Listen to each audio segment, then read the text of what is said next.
बिंदु संयुक्तम नित्यं ध्यायन्ति योगिनः कामदं मोक्षदं चैव ओंकाराय नमो नमः। मंगलम भगवान वीरो मंगलम गौतमो गणी मंगलम कुंद कुंदाच्यो जैन धर्मो सुमंगलम। सर्वमंगल मांगल्यम सर्वकल्याणकारकम प्रधानम सर्वधर्मानां जैनम जयतु शासनम जैनम जयतु शासनम जैनम जयतु शासनम। नमः श्री समयसाराय स्वानुभूत्या चकासते चित्स्वभावाय भावाय सर्वभावान्तरे सिदे। मिथ्या भाव अभाव ते जो प्रगटे निज भाव सो जयवंत रहो सदा यह ही मोक्ष उपाय यह ही मोक्ष उपाय। सर्वज्ञ शासन जयवंत वर्ते निर्ग्रंथ शासन जयवंत वर्ते।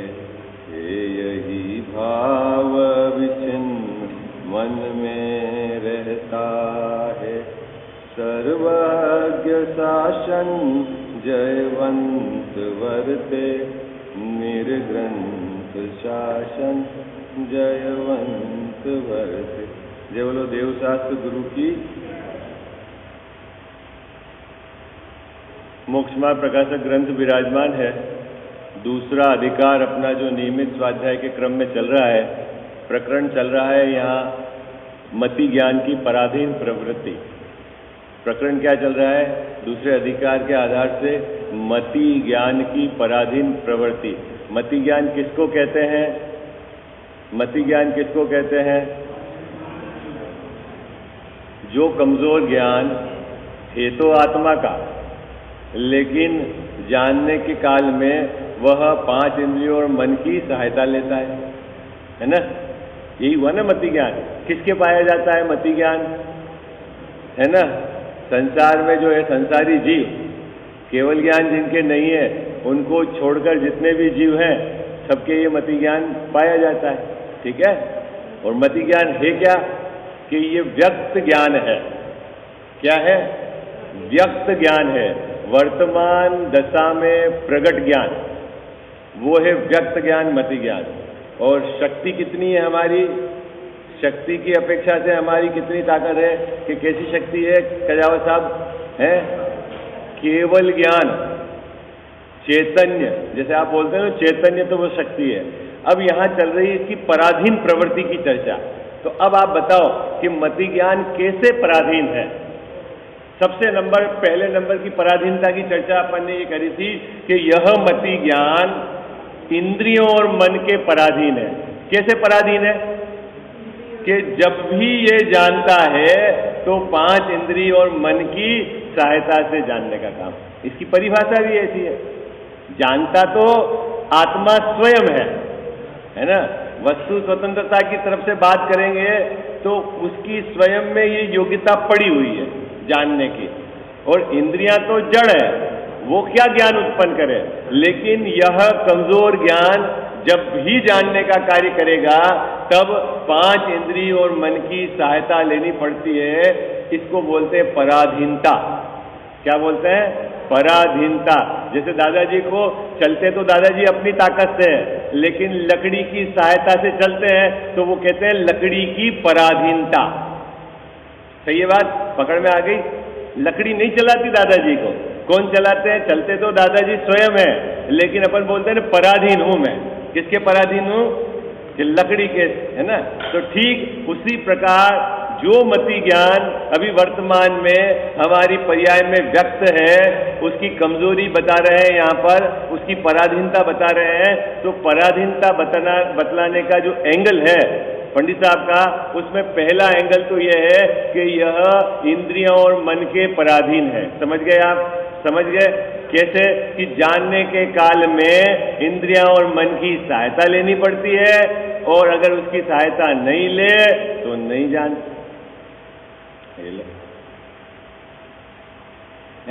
देखने के काल में चश्मे की सहायता लेनी पड़ती है, देखता तो नेत्र से है, और अगर चश्मा नहीं हो तो नहीं देख सकता। ये पहला बिंदु पराधीनता का। दूसरा बिंदु है कि उसका इंद्रियों के और मन के साथ निमित्त नैमित्तिक संबंध है। क्या संबंध है कजावत साहब? बराबर समझना है विषय को। क्या है? पहले तो है इंद्रियां और मन की पराधीनता है, अन्य उसकी सहायता लेनी पड़ती है जानने के काल में, ठीक है।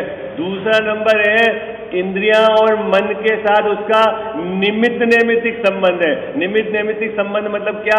अगर इंद्रियों का परिणमन अन्यथा रूप हो जाए तो जानने का काम भी अन्यथा रूप हो जाता है। ओ बाबू जी बात पकड़ना है, बिल्कुल बिंदुवार विषय को पकड़ना। क्या दूसरे नंबर की बात क्या है? किसकी चल रही चर्चा? कि हमारा जो मति ज्ञान कितना पराधीन है, ठीक है। पहले नंबर की पराधीनता में क्या बात हुई? कि यह इंद्रियां और मन की सहायता से जानता है। ओके, पहले नंबर सहायता समझ में आ गई ना। उदाहरण दिया है टोडरमल्ली साहब ने चश्मा और नेत्र का। क्या टोडरमल्ली साहब ने उस बात को समझाने के लिए क्या दृष्टांत दिया है? चश्मा और नेत्र का। देखता तो अपनी आंख से है, लेकिन चश्मे की सहायता से देखता है। क्या? और चश्मा नहीं हो तो नहीं देख सकता। तो चश्मा देखता है क्या? नहीं देखता, तो नेत्र से है ना। तो क्या कि कमजोर आंख की निशानी है चश्मा। ओके, ठीक उसी प्रकार जो हमारा कमजोर व्यक्त ज्ञान है, मति ज्ञान, उसकी निशानी है क्या? कि जानने के काल में इंद्रियां और मन की सहायता लेता है। दूसरे नंबर की बात क्या है? और दूसरे नंबर की पराधीनता क्या? कि इंद्रियां और मन के साथ इसका निमित्त नैमित्तिक संबंध है। इसका मतलब क्या? यदि इंद्रियां और मन का परिणमन अन्यथा रूप हो जाए तो यह जानता तो स्वयं अपनी योग्यता से है, लेकिन कैसे? अन्यथा रूप जानता है। जीवान कड़वी रहे तो स्वाद कड़वा आता है। ओके, बात पकड़ में आ गई आपको? तो कड़वा किसने करा? जीवान के कारण ना, निमित्त नैमित्तिक संबंध है। निमित्त नैमित्तिक संबंध मतलब उधर उस इंद्री का परिणमन अन्यथा रूप होना और इधर ज्ञान का अपनी योग्यता से परिणमन उस रूप हो जाना, इन दोनों का एक काल होना, ये कहलाता है निमित्त नैमित्तिक संबंध। ये पराधीनता है। पराधीनता है ऐसा कि इधर ये जीवान तो कड़वी होवे और इसको स्वाद सही पता चल जावे, ऐसा तो होता नहीं। आंख में अगर झिल्ली आ जावे, आंख का परिणमन अलग हो जावे तो इसको अलग दिखने लग जाता है, अलग जानने लग जाता है। ऐसा इसका निमित्त नैमित्तिक संबंध। तो दूसरे नंबर की पराधीनता। तीसरे नंबर की पराधीनता है इस ज्ञान की कि ये बाह्य वस्तु के भी पराधीन है? उजाला हो तो दिखे। अगर आपने बिलोली कांच लगा दिया हो तो बड़ा दिखने लग जाता है, बड़ा जानने लग जाता है। ये तीसरे नंबर की बात। तो इसके बाहरी द्रव्यों के साथ भी इसके निमित्त नैमित्तिक संबंध है। क्या चल रहा है विषय? अपना विषय क्या चल रहा है? हेडिंग क्या था? कि मति ज्ञान की पराधीन प्रवृत्ति। चौथा नंबर कि साहब जिस इंद्रियों और मन की सहायता से ये जानता है, उस इंद्रियों की भी लिमिटेशन है। चौथे नंबर की बात क्या है भाई? अभी जानता किसके सहायता से है? तो इंद्रियों और मन की सहायता से जानता है, ठीक है। अब वो इंद्रियां और मन, उनकी भी लिमिटेशन है। अब जिनकी सहायता से ये जानता है तो उसकी कितनी लिमिटेशन हो गई बाबू? क्या उदाहरण दिया था कल अपन ने, क्या बाबूजी, कि दादाजी आधा घंटे ही मंदिर में क्यों रहते हैं? क्यों क्यों आधा घंटे ही रहते हैं मंदिर में बाबूजी? कि पोते के पास या लड़के के पास आधा घंटे का समय है, तो दादाजी किसके पराधीन हो गए? किसके पराधीन हो गए? कि भाई आधा घंटा। तो साहब ठीक उसी प्रकार जो 5 इंद्रियां और मन, जिसकी सहायता से जो हमारा वर्तमान व्यक्त ज्ञान जो जानता है, वो इंद्रियों के लिमिटेशन के कारण इसके जानने का भी लिमिटेशन हो गया, क्योंकि दूसरे नंबर का विषय था निमित्त नैमित्तिक संबंध है इंद्रियों और मन के साथ। ठीक है साहब, तो 5 इंद्री और मन की क्या लिमिटेशन है? 5 इंद्री और मन की क्या लिमिटेशन है? तो टोडर मल्ली साहब अब लिमिटेशन बता रहे हैं उनकी, कि उनकी क्या है। तो 5 इंद्रियों के लिए लिमिटेशन क्या है? कि जो 5 इंद्रियां है, ठीक है, कौन कौन सी 5 इंद्रियां? स्पर्शन, रसना, घ्राण, चक्षु और कर्ण, वह अपने क्षेत्र के विषय को ही जानती है, उससे बाहर के विषय को नहीं जानती। पहले नंबर की बात क्या? अपना क्षेत्र है ना, आपको ठंडा गरम हल्का भारी, ये यहां पर कोई वस्तु आएगी तो जानने में आएगा, ये यहां रखी हुई है और आप बता दो हल्का भारी, तो ना। पहले नंबर की लिमिटेशन क्या है? अभी विषय क्या चल रहा है आपको पता है कि नहीं पता है? क्या चल रहा है विषय? मति ज्ञान की पराधीनता। ठीक है, और मति ज्ञान की पराधीनता, वो जो ज्ञान पहले ही 5 इंद्रियों और मन की सहायता से जानता है, वो जिस इंद्रियों और मन की सहायता से जानता है, उस इंद्रियों की भी लिमिटेशन है, उनकी भी सीमाएं हैं। क्या सीमाएं हैं? तो अभी 5 इंद्रियों की चर्चा चल रही है कि 5 इंद्रिय अपने क्षेत्र के विषय को ही जान सकती है, उसके बाहर नहीं जानती। अगर आपको टेस्ट का ज्ञान करना है कि इसका स्वाद क्या है, तो यहां रखा हुआ रसगुल्ला रख के आप नहीं बता सकते, यहां रखा हुआ आपको बेसन चक्की रख के नहीं बता सकते। कैसे पता करेंगे? कि उस रसना इंद्रिय के क्षेत्र में उस विषय को लाना पड़ेगा। पहले नंबर की बात क्या है? तो हर इंद्रियों का अपने जानने का एक क्षेत्र विशेष है, उसमें ही जानती। अच्छा चलो कोई बात नहीं, उस क्षेत्र विशेष में बाबूजी यदि भूतकाल में कोई आया हो तो पता चल जाएगा? बोले नहीं, वर्तमान विषय को ही जानेगी। क्या अभी है ना, आप अभी थोड़ी देर पहले आपने नमकीन खाई, तो उस समय आपको स्वाद नमकीन का आया, फिर आपने खाया बेसन चक्की, तो बेसन चक्की का स्वाद आया। तो बाबूजी फिर नमकीन का स्वाद है कि नहीं है? जब बेसन चक्की का स्वाद है तब बेसन चक्की तो इस क्षेत्र से चली गई, तो फिर हमको याद तो रहता है, वो फिर रसना इंद्रिय के सहायता से नहीं है, वो फिर मन, वो डिपार्टमेंट अलग हो गया। इंद्रिय की तो लिमिटेशन क्या है? कि वो वर्तमान, क्या लिमिटेशन है इंद्रिय की? वर्तमान। ये सब बात टोडर मल्ली ने साहब ने लिखी है, मैं अपनी मर्जी की कुछ भी नहीं बता रहा।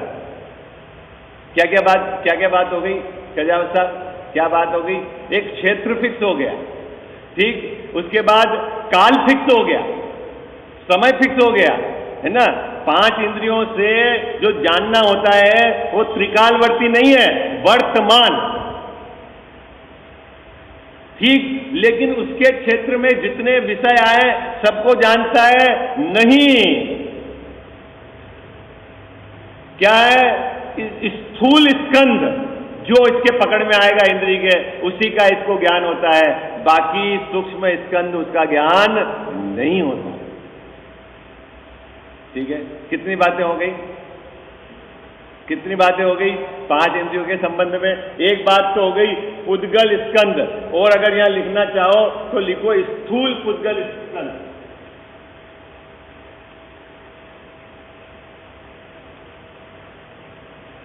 ठीक है, काल कौन सा? समय, वर्तमान, और उसकी क्षेत्र का विषय, उससे बाहर ज्ञान नहीं होगा। आई बात समझ में? पक्का है ना। जैसे नाक से आपको खुशबू आती है, सुगंध आती है, कितना जो उसका क्षेत्र रहेगा वहां तक, उससे बाहर का आपको पता नहीं चलेगा। रसना इंद्रिय का से आपको खट्टा मीठा है, चरपरा कसायला ज्ञान कब होगा? इसके क्षेत्र में यदि वो विषय आएगा तो। और कौन सा विषय पकड़ में आएगा यहां पर? स्थूल पुद्गल स्कंद, सूक्ष्म पुद्गल स्कंद नहीं। क्या? वो आपके पकड़ में नहीं आएगा। ये तो हो गया 5 इंद्रिय की बात, ठीक है। अब रही बात मन की। साहब मन से क्या, मन का क्या चक्कर है? तो फिर मन का क्या भेद था? है देखो, 5 इंद्रियों का विषय पुद्गल है और मन का विषय क्या है? रूपी भी है और अरूपी भी है। क्या है? रूपी भी है और अरूपी भी है। 5 इंद्रियों का जो जानने का जो काल वो है वर्तमान, क्या है? और मन का क्या है? त्रिकाल। त्रिकाल मतलब भूत, वर्तमान और भविष्य, ठीक है। इन 5 इंद्रियों की लिमिटेशन क्या है कि इसके क्षेत्र में, इसके समीपवर्ती है ना, इसके क्षेत्र में जो विषय आएगा उन्हीं को जानेगा। और मन के साथ क्या है? वो निकटवर्ती भी जान सकता है और दूरवर्ती भी जान सकता है ना। अपने परिवार में, घर में एक लड़का रह रहा है यहाँ और एक लड़का रह रहा है जर्मनी, अमेरिका में, तो जान सकते हो कि नहीं जान सकते हो आप? हैं? किसको किसको जान सकते हो आप? मन की सहायता से निकटवर्ती को भी और दूरवर्ती को, ठीक है। हाँ, भविष्य में नहीं, भूत में देखा हो वो एक एंगल है, और अनुमान से भविष्य का भी जान सकते हो। है? अभी आपके पोता नहीं हुआ हो और कैसा पोता हो तो आप कल्पना नहीं कर सकते हो, मिथ्या नहीं। अरे वो तो मैंने एक्सेप्ट करा कि भाई जिन विषयों का पूर्व में ज्ञान हुआ उसको तो मन से वो मति ज्ञान के धारणा के प्रकरण में चला गया, और अनुमान ने आपको अंदाज लगाया है, विकल्प करा है, वो आपका श्रुत ज्ञान का प्रकरण में चला गया मन, तो वो दोनों में जान सकता है, अनुमान से भी जान सकता है और पूर्व में जाना हुआ है भूत का, दोनों जान सकता है। भाई जो आपकी कल्पना है, सपने हैं, उसको कहां आपने पूर्व में देखा है? कुछ आइडिया है सपने में जो चलता है प्रकरण? अरे बोलो ना।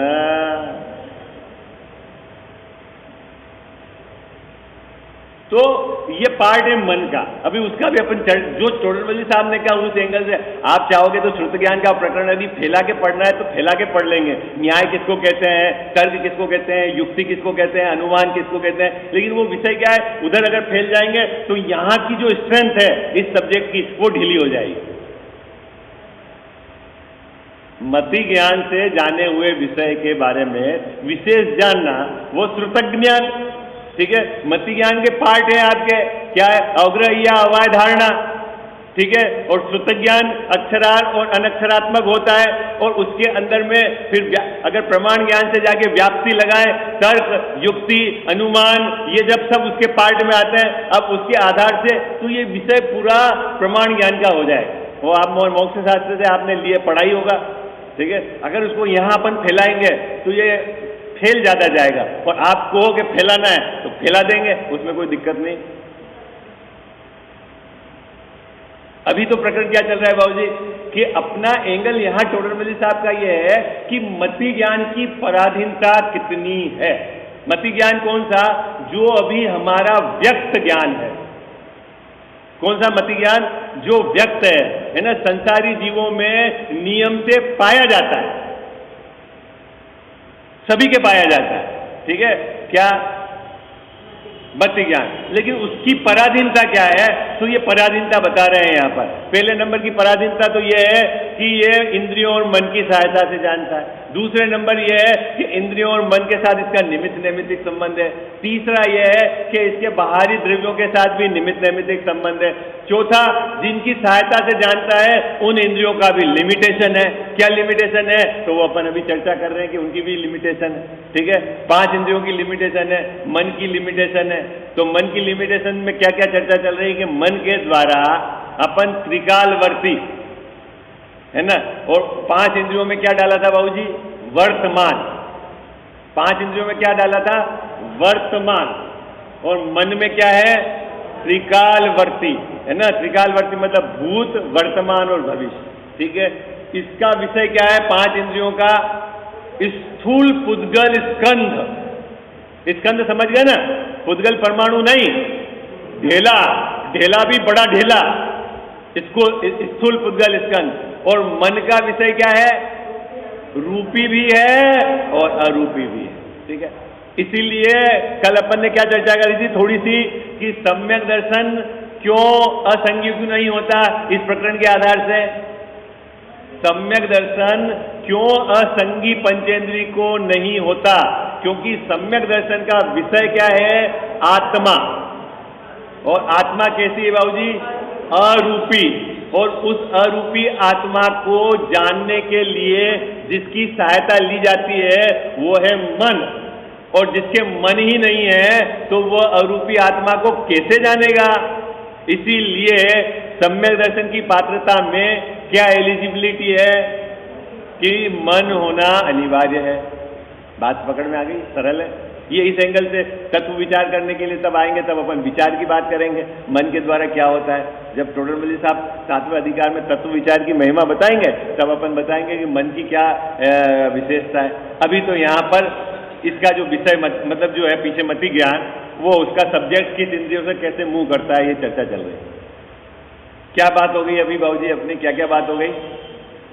मन से रूपी अरूपी पदार्थों को जान सकते हैं, निकटवर्ती दूरवर्ती को जान सकते हैं, त्रिकालवर्ती को जान सकते हैं, ठीक है। ओके, ये बात। अब ये पंक्ति में जहां जहां लिखी हुई है मैं पढ़ता हूं, उसके बाद अपना जो विषय चल रहा था कि त्रिकालवर्ती कैसे हो गया। बाबूजी कह रहे थे ना अभी कि साहब पहले मैंने 2 साल पहले उनके यहाँ पर क्या हुआ, हलवा चखा था, ठीक है। तो वो स्वाद अभी भी मेरे को याद आ रहा है कि वैसा अखरोट का हलवा, तो वो तो आपने भूत में उस विषय को ग्रहण किया था, तो उसका वर्तमान में आपको जानना हो रहा है वो मन के द्वारा। लेकिन भविष्य में कैसे होता है भविष्य की, तो उसकी भी यहाँ चर्चा है, ठीक है।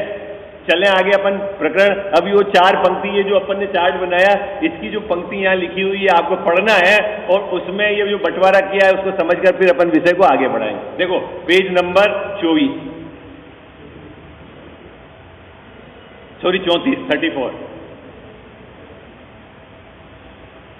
इस प्रकार मिल गया पैराग्राफ नंबर 2।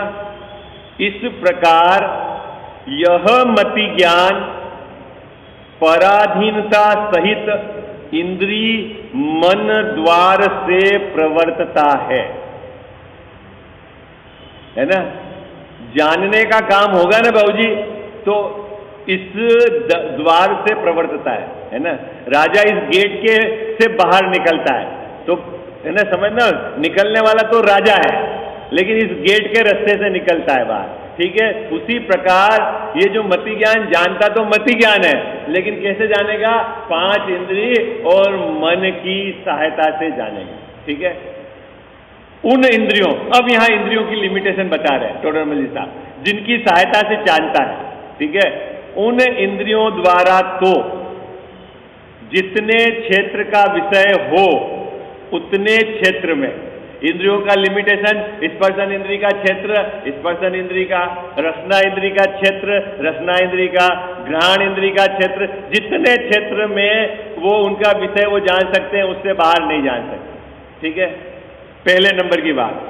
और उसमें भी जो वर्तमान, भूत वाली बात नहीं, भविष्य वाली बात नहीं, वर्तमान का जो विषय है उसको जान सकते हैं। तीसरे नंबर की बात, स्थूल जानने योग्य पुद्गल परमाणु को ही जानते हैं, ये पुद्गल स्कंद को ही जानते हैं, ठीक है। क्या लिमिटेशन होगी भैया? मिल गई ये पंक्ति जो अपन ने बात कही। क्या इंद्रियों की क्या लिमिटेशन हो गई? राजा मिल गई। नहीं, तीनों बातें, क्या क्या बातें हो गई इसकी इस पंक्ति में लिखी हुई? जितने क्षेत्र का विषय हो, पहले नंबर की बात।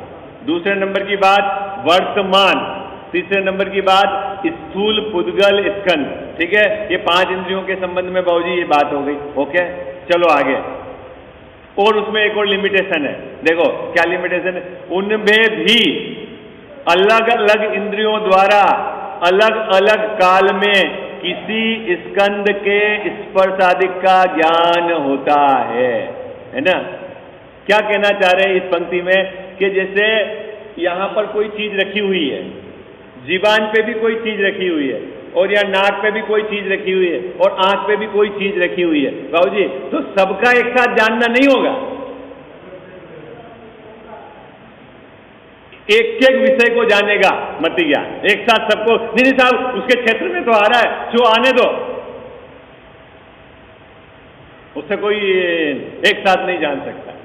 ठीक है, यहां तक बात पकड़ में आ गई क्या? बात पकड़ में आ गई भाई। 5 इंद्रियों का क्षेत्र है, उसके बाहर में ही नहीं जान जाते हैं। 5 इंद्रियों के क्षेत्र में जो विषय है उसमें भी सबको एक साथ नहीं जानेगा, एक एक काल में एक एक को जानेगा, ये इसकी पराधीनता है। ठीक है, चलो अब आगे, ये तो हो गई इंद्रियों की बात, अब अपन मन की बात करते हैं। चले आगे। अरे हाँ जी या ना जी, समझ में आ रहा है ना विषय? तो आपको कठिन तो नहीं पड़ रहा? चले आगे, देखो क्या कहते हैं। तथा मन द्वारा अपने जानने योग्य, उसकी भी लिमिटेशन है, हर कुछ नहीं जानता है, उसके जानने योग्य किंचित मात्र त्रिकाल संबंधी, वहां लिखा था ऊपर वर्तमान, और यहां क्या लिखा है? त्रिकाल। ठीक है, दूसरा ऊपर लिखा था क्या? जितने क्षेत्र का विषय हो, और यहां क्या लिखा हुआ है? दूर क्षेत्रवर्ती और समीप क्षेत्रवर्ती। अंतर समझ में आ रहा है ना आपको? ऊपर क्या लिखा हुआ था? जितने क्षेत्र का उसका विषय, ये स्पर्शन इंद्री का ये इसका क्षेत्र है, ये इतने क्षेत्र में जो आएगा उसका पता चल जाएगा, इसको ठंडा गर्म हल्का भारी, और इससे बाहर अगर यहां भी है तो पता नहीं चलेगा। और मन के द्वारा यहां भी रखा हुआ पता चल जाएगा, और अमेरिका में तो इसको यहां इसलिए कहा है, क्या है? दूर क्षेत्रवर्ती और समीप क्षेत्रवर्ती। ठीक है, आगे चलो। रूपी और अरूपी द्रव्यों और पर्यायों को, और ऊपर क्या था? स्थूल पुद्गल स्कंद। क्या? 5 इंद्रिय के द्वारा जिसको जाना जाता है, जिसकी सहायता से, वो तो है पुद्गल स्कंद, वो भी स्थूल, और मन के द्वारा, मन की सहायता से जिसको जाना जाता है वो रूपी द्रव्य और अरूपी द्रव्य, और उनकी पर्याय दोनों है। बात पकड़ में आ गई आपको? है ना बाबू जी? बराबर लिखा हुआ है ऐसा ही। चलो आगे।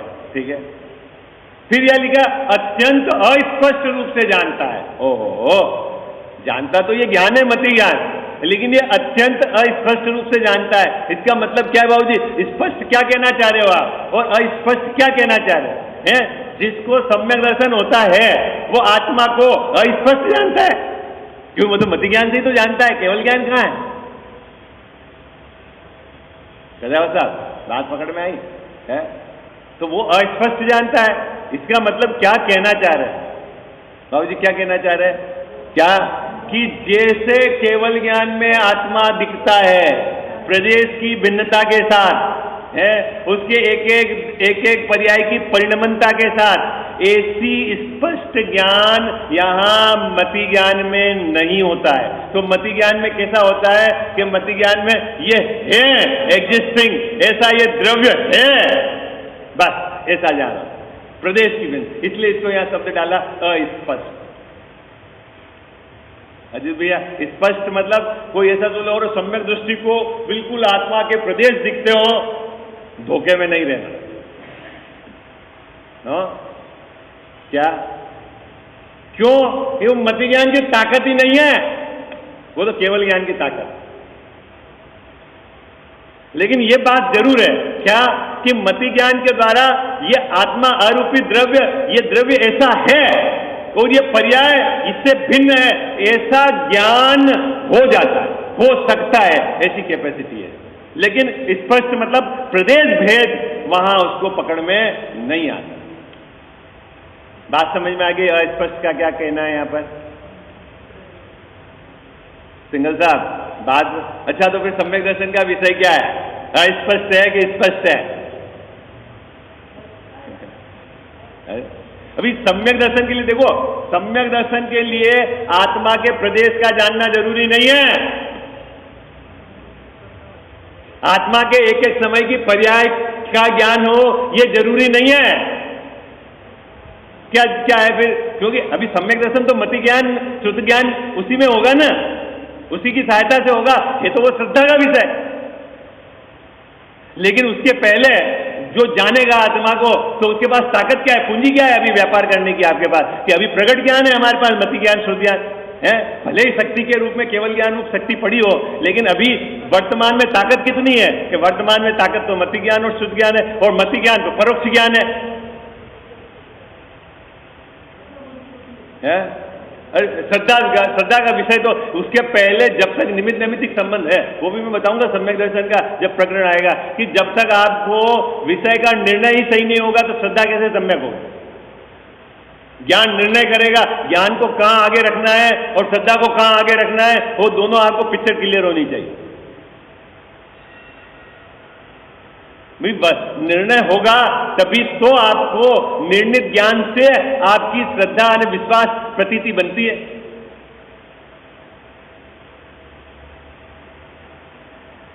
बोलो, आपको आपकी शादी हो गई तो आप अपने को विवाहित कब से मानने लग गए, और पहले अविवाहित कब तक मानते थे बाबूजी? और पहले अपने को कुंवारा मानते थे, और फिर शादीशुदा मानते थे, फिर बच्चों वाला मानते हैं, और फिर बूढ़ा मानते हैं। ये कैसे, कौन कर रहा है ये श्रद्धा में चेंज? अरे बोलो ना, कौन चेंज कर रहा है? ये विश्वास कैसे परिवर्तित हो रहा है? पहले मैं गरीब था, अब मैं धनवान हो गया, ये कैसे अपने को अपने आप को अमीर मानने लग गया वो है? क्या ये जो निर्णित ज्ञान है, निर्णित ज्ञान, इससे श्रद्धा परिवर्तित होती है। परिवर्तित तो होती है श्रद्धा, ऐसा नहीं है कि नहीं होती है। खूब लोगों को ऐसा होगा नहीं श्रद्धा और बहुत कठिन काम है, अरे होती है, पर आप रेगुलर परिवर्तन हो रहा है आपके विश्वास में, आपको पकड़ में आ रहा है कि नहीं आ रहा है? लेकिन कब? जब ये निर्णित हो जाएगा। नहीं चले कजावत साहब, अस्पष्ट मतलब क्या कहना है यहाँ? अस्पष्ट मतलब क्या? मति ज्ञान में इस प्रकार की स्पष्टता नहीं है जैसी केवल ज्ञान में है। आई बात समझ में? ये बात अपने को समझनी, लेकिन इससे अपने को जो पकड़ना है वो विषय सम्यक दर्शन का पकड़ में आता है। अनुभूति में प्रत्यक्ष है, स्वाद में प्रत्यक्ष है, लेकिन यो तो मति ज्ञान परोक्ष ही है। अपन जब चिट्ठी पढ़ेंगे ना, नवा अधिकार, ये क्या निमित्त उपादान की, तब अपन इसकी चर्चा करेंगे। मजेदार प्रकरण है सम्यक दर्शन कैसे होता है, सम्यक दर्शन के पूर्व का जो सब विषय। चलें आगे, क्या बात पकड़ में आई यहाँ तक? यहाँ अस्पष्ट लिखा हुआ है, जिस जिस ग्रंथ में स्पष्ट लिखा हुआ है उसको आप सुधार के अस्पष्ट कर लो। पूर्व में जो छपा हुआ ग्रंथ है ना, उसमें स्पष्ट लिखा हुआ है, उसको आप सुधार के अस्पष्ट कर लेना। असल तो है अस्पष्ट है, पुराने ग्रंथ में स्पष्ट। कोई ऐसा स्पष्ट मतलब ऐसा प्रदेश भेद के साथ ज्ञान हो जाता है, ऐसा नहीं समझना हो। चले आगे। अब अपन का प्रश्न वो था कि साहब ये त्रिकालवर्ती कैसे जानता है, तो उसकी यहाँ चर्चा भी है। मैंने कहा ना, टोडरमल साहब ने बाबूजी क्या कितने कितने ग्रंथों की टीका करी और फिर ये ग्रंथ लिखा मौलिक। मौलिक ग्रंथ कितना लिखा? एक है, और टीका कितने की करी है? वो जिनकी टीका करी ना बाबूजी, एक बार आप वो ग्रंथ खोल के तो देखना, अपना सिस्टम हैंग हो जाए। अपना ये जो बोलते हैं ना अपने को, अरे मेरे को इतना ज्ञान है, मैं कह रहा हूं नियम से 3 पेज भी आप पढ़ लो तो पसीना छूट जाए। लब्धिसार, छपणासार है, ऐसे ऐसे गोमटसार, जीवकांड, गोमटसार का, ये सभी ग्रंथ को पढ़कर उन पे टीका करने के बाद ये मौलिक बात लिखी उन्होंने है। आत्मानुशासन, हाँ, उनके आप इतने ग्रंथों की टीका लिखी, मतलब कितनी गहराई से अभ्यास करा, तत्पश्चात जाकर जन सामान्य के लिए उनको एक पूंजी देने का उनका प्रयास था, भावना थी कि जिनके पास छोटा दीपक है, बड़ा दीपक नहीं है, तो वो अपना काम कैसे करे। अब कौन छपणासार पढ़े, कौन लब्धिसार पढ़े, कौन गोमटसार पढ़े, और उनको वहां से भाव निकाले, फिर भाव निकाल के तो उनके लिए एक सरल ग्रंथ लिखने का उनका विकल्प था, वो लिखा। पर मेरे कहने का मतलब है पीछे में बैकग्राउंड इतना स्ट्रॉन्ग था उनका। और अभी क्या चर्चा चल रहा है बाबूजी कि थोड़ा बहुत कहीं इधर का पढ़ा उधर का पढ़ा, निर्णय है नहीं विषय की, है ना, मूल का ठिकाना नहीं, और एक कॉपी पेन लेके लिखो, छपाओ, बांटो और बंटवाओ और वो समझ गया काम हो गया, ऐसा चल रहा है। हाँ, पुरुषार्थ सिद्धि उपाय, उसकी टीका करें। अब बहुत अगाध है जो अपने पास है आचार्यों का माल, उसमें भी आपके पास अपने को समझने के लिए बहुत पर्याप्त आपके पास मटेरियल है। और वहां तक पहुंचने के बाद लिखने की मनाही नहीं है, लेकिन देखो कितना व्यवस्थित लिखा है टोटल मिल जात। एक पैराग्राफ लिखा है और यहाँ पराधीनता बता रहे हैं, उसमें एक मतलब ऐसा भी नहीं कि फैला दिया हो 4 पेज में, ऐसा भी नहीं है कि विषय छूट गया हो, कितना एकदम व्यवस्थित विषय लिखा है। पकड़ मतलब देखो कितनी बारीकी से। अभी क्या बात चल रही है कि साहब जो मन है उसके ये लिमिट है। अब मन में त्रिकालवर्ती कैसे घटता है वो यहां भी समझाएंगे। देखो, सो भी इंद्रियों द्वारा जिसका ज्ञान हुआ हो।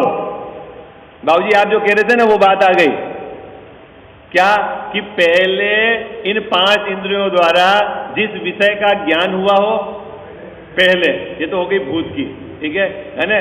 4 साल पहले अपन कहीं गए होंगे घूमने और वहां कोई चीज देखी होगी, अरे वो तो बहुत सुंदर है, तो वो इस नेत्र इंद्र से जाना तो इंद्रियों के द्वारा ज्ञान हुआ। अब 4 साल बाद अभी यहां बैठकर अपन विचार कर रहे हैं मन के द्वारा, अरे वो ऐसा था, तो पहले उस विषय को इंद्रियों से जाना था और अब मन की सहायता से वापस जान रहे हैं, तो ये बात तो हो गई भूत की। और आप तो कह रहे हो कि ये तो त्रिकालवर्ती जानता है, तो ये भविष्य का कैसे जानता है, तो उसकी भी बात टोटल वली साहब ने लिखी है। क्या लिखी है देखो बाबूजी, बात पकड़ में आ रही है आपके? बाबूजी को बात पकड़ में आ रही? ऊपर लिखा है त्रिकालवर्ती, टोटल वली साहब ने लिखा है ना त्रिकालवर्ती, ठीक है। अभी ये समझाना तो पड़ेगा ना त्रिकालवर्ती कैसे है भाई। भूत का कैसे जाना कि पहले इस 5 इंद्री के माध्यम से जिन विषयों का अपने को ज्ञान हुआ, ठीक है, वो तो हो गया भूत में।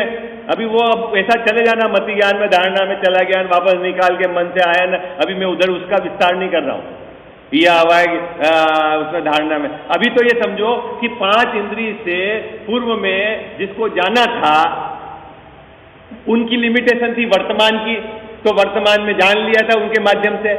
अब वो अभी आज 4 साल बाद उन इंद्रियों की तो लिमिटेशन खत्म हो गई, अब आंख से तो नहीं जाना जाएगा, अब किससे जाना जाएगा, ये अब मन से जाना जाएगा। तो ये मन की, क्योंकि मन की कैपेसिटी है, मन का जो विषय है वो त्रिकालवर्ती है। त्रिकालवर्ती में भूत में जाने गए विषय को वो अभी जान सकता है, अभी सबको जान सकता है, इसकी बात नहीं कह रहा हूं, ठीक है। वो ऊपर पहले ही कह के आया जानने योग्य उसकी जो पावर है उसके है, ठीक है। अभी वहां अगर मति ज्ञान में जाके बोलेंगे तो धारणा में पहुंचेगा वहां तक, जो धारणा में नहीं पहुंचा वो बात अभी अपन उस विषय को उधर विस्तार नहीं देंगे, ठीक है। अभी देखो यहां क्या कह रहे हैं, अभी अपने यहां त्रिकालवर्ती को समझा रहे हैं टोटल साहब। क्या कह रहे हैं? सो भी इंद्रियों द्वारा जिसका ज्ञान हुआ हो, है ना, 5 इंद्रियों द्वारा पूर्व में जिस विषय का ज्ञान हुआ हो उसको वर्तमान में भूत को ये जान सकता है, इसलिए भूतकाल का तो मैटर हो गया। तथा अथवा जिसका अनुमानादिक किया हो, अनुमान मतलब जिसको जाना नहीं और भविष्य में ऐसा हो, तो ये त्रिकालवर्ती हो गया ना, है त्रिकालवर्ती हो गया ना। अभी हम कल्पना कर रहे हैं बाबूजी, क्या कल्पना कर रहे हैं कि ऐसा हमारे अगली फैक्ट्री ऐसी हो, तो ये क्या करा आपने? भूत में जाना था क्या? नहीं जाना था, लेकिन अभी अनुमान से वो कल्पना करके जान रहे हो ना, तो ये किसके माध्यम से हो रहा है? मन के सहारे से हो रहा है, ठीक है ना। चले आगे बाबूजी, हो गया ना भविष्य का जानना, है ना। भाई 1 साल बाद बच्ची की शादी ऐसी करेंगे, है कल्पना है। अभी पूर्व में ऐसी शादी न तो आपने देखी है न वो 5 इंद्रियों का विषय रहा हो, लेकिन क्या होगा वो कल्पना से अनुमान करके तो आप वो जान ही रहे हो ना। अनुमान के बारे में तो पता है, अब उसमें बहुत भेद है, किसी प्रत्यक्ष के साथ मिलान करना वो नहीं, वो अभी अपन उसके चक्कर में नहीं पड़ेंगे, है ना, अनुमान के जो भेद है, ठीक है। चलो आगे। सो भी इंद्रियों द्वारा जिसका ज्ञान हुआ हो अथवा जिसका अनुमानादिक किया हो उसी ही को जान सकता है। तथा कदाचित अपनी कल्पना ही से असत को जानता है। अपने मन से ही कल्पना करता है मैं राजा हो गया, सपने में नहीं चलता है ओ मेरा शासन चल रहा है, मोदी कहां लगता है, नहीं बन जाते हो सपने में राजा है। कौन ने अपनी मर्जी से कल्पना करी है और असत है, कोई विषय उसका सत नहीं है, लेकिन उसको भी जान लेता है। सब बहुत जने को याद रहते हैं सपने, बहुत बोलते हैं हमको याद नहीं रहते, कोई बोलते हैं सबके आते ही सपने। अभी इसका सब अलग अलग एंगल है, नहीं